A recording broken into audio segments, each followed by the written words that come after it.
দেখছো আম্মা, তোমারে কইছিলাম না সেরানের বাপের টেয়া না থাকলে জীবনটা পুরো দুর্বিষহ হয়ে ওঠে। আব্বাই ব্যবসায় লস খাইছে, এটাও জানি আমার দোষ।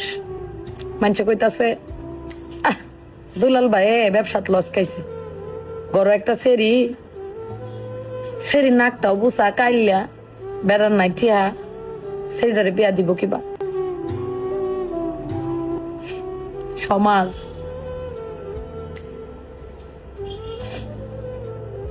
সেই জাতিটারে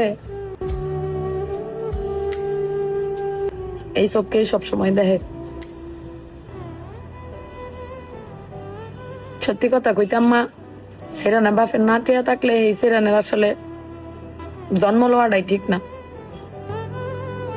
এই সমাজ এরারে সহজ ভাবে গ্রহণই করে না। দেখছ মা, আল্লাহ যারা সর্বোচ্চ পছন্দ করে তারে কন্যা সন্তান দান করে। আর আমরা দেশের মানুষ হইলো আল্লাহর কাছে নামাজ হয়ে দোয়া করে তার প্রথম সন্তানটা যাতে ছেলে হয়, কন্যা না।